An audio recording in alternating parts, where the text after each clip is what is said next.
Sobre esse ponto que o Arnaldo falou, Danilo, queria te ouvir. Que é uma temporada que o Palmeiras não espera que o Palmeiras vai contratar um super jogador, não vai ser nesse nível aí, porque o elenco já é muito bom. Só que aí tem um treinador que precisa, vamos supor, recuperar prestígio, né? E com um páreo agora não é fácil. Tem o Felipe Luiz, talvez o técnico mais badalado do mercado, campeão com um timaço. Tite de volta ao mercado. Tô falando só dos 3 que devem lutar por tudo aí. Então, quando a gente vai olhar a passagem do Abel de uma forma geral, ele chega em 20 como uma surpresa, era o plano B, C do Palmeiras, deu super certo, também colocou os técnicos da época, como dizem hoje em dia, no bolso, né?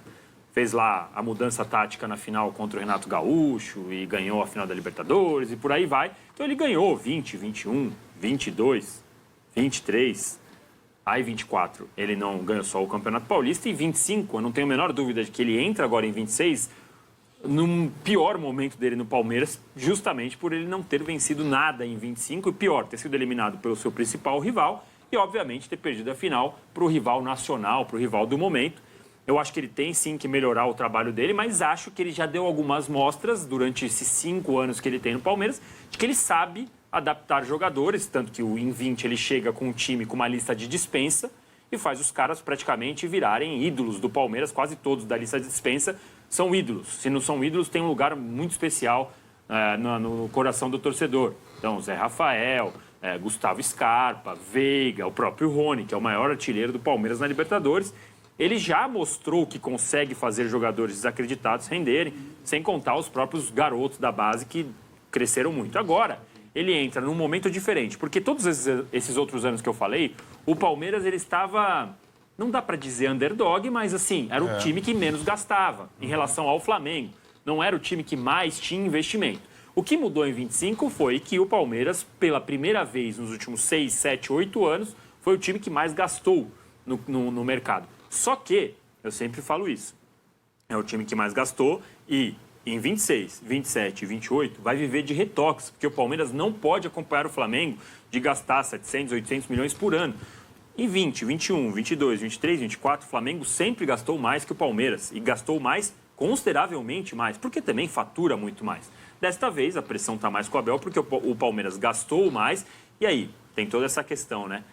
O torcedor talvez tenha normalizado essas vitórias, então já chama o Abel de Pardal com uma naturalidade absoluta. Não, é Pardal, como se não fosse o cara que ganhou todos esses últimos anos que eu falei. Agora, sendo prático, como que vocês falam, a vida como ela é, o Abel Ferreira entra no seu ano mais pressionado do Palmeiras, isso eu não tenho dúvida nenhuma. É isso? Por tudo que aconteceu em 25, eu estava com essa impressão, e até perguntar para o Danilo, que tem um conhecimento maior, que eu acho que é o ano que ele começa com a bigorna mais pesada nas costas, assim.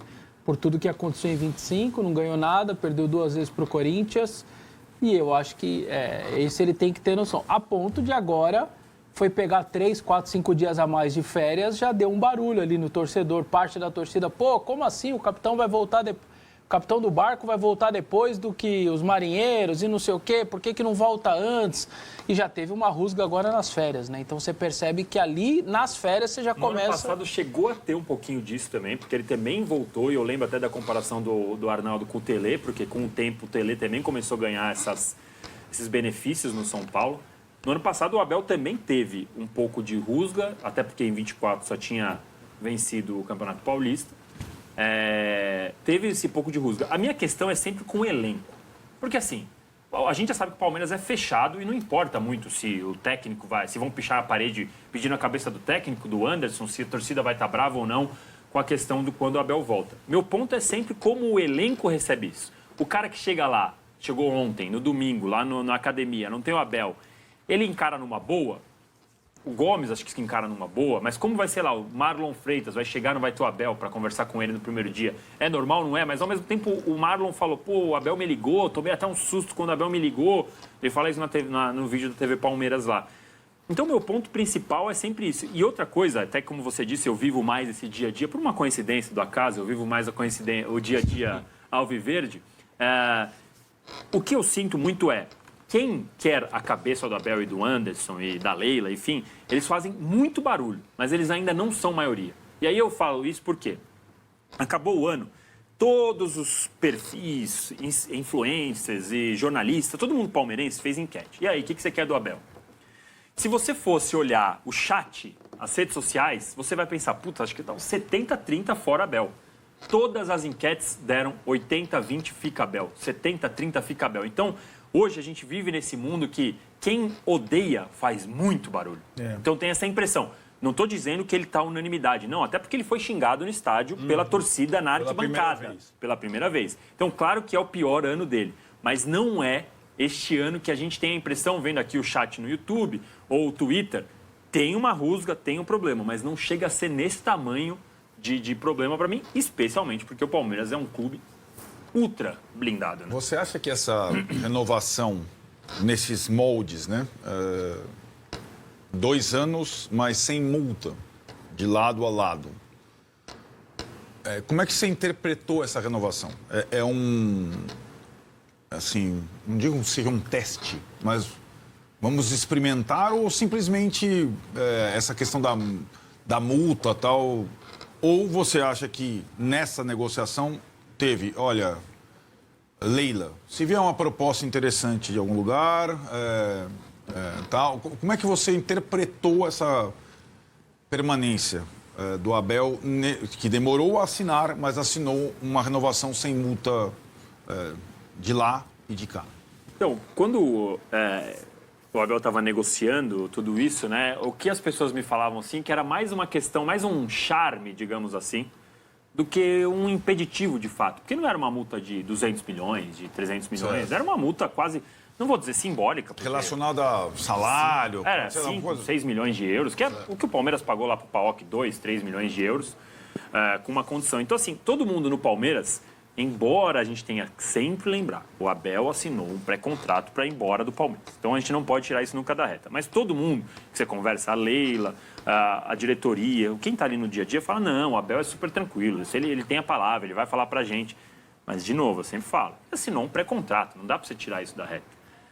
Então os caras têm encarado mais como uma questão menor do que algo realmente relevante. Por quê? Se fosse relevante para a visão dessa diretoria, os caras não teriam topado. Na minha visão, eu acho que é ruim. Deixa o clube exposto. Porque, querendo ou não, por mais palavra que tenha, amanhã ou depois o Palmeiras perde de novo pro Corinthians na final desse Paulista, por exemplo, os caras vão xingar o Abel chega e fala, quer saber, dane-se, tchau, vou embora. E aí? Quem fez o planejamento? Quem fez o Palmeiras gastar os 800 milhões? Quem indicou jogador por jogador? Então, eu acho que isso acaba deixando o clube exposto. Mas, internamente, os caras dizem que é mais um capricho do que algo realmente grande para a negociação do dia a dia. Eu fiz essa pergunta porque nessa manhã, né, de segunda-feira, um técnico português foi demitido do Manchester United, né, o Rubem Amorim. Qual a diferença dele para o Abel? Muita. Ele fez uma carreira em time grande de Portugal. Por isso que o Abel, a gente fica entendendo, porque o Abel é melhor que o Rubem Amorim, é melhor que o... Pode até ser, só que o Rubem Amorim, a fazer um trabalho bom no Sporting para alguns, ele foi adversário do Manchester na Champions League, do outro na Europa League, foi olhado e trabalhar nos 3 grandes de Portugal faz uma diferença imensa, coisa que o Abel não trabalhou. Então ele sai do Sporting e vai para o Manchester United. Como vários técnicos portugueses fizeram esse caminho, né? Então a gente fica pensando, o Abel, e de fato, por mais que o estrangeiro faça sucesso no futebol brasileiro, assim como foi com o Galhardo, ou no futebol sul-americano, abrindo o leque, o futebol sul-americano não é visto da forma como é visto o futebol europeu. E o Abel tem esse detalhe, é uma carreira que ele tem mais tempo de Brasil do que de Europa, como treinador de futebol.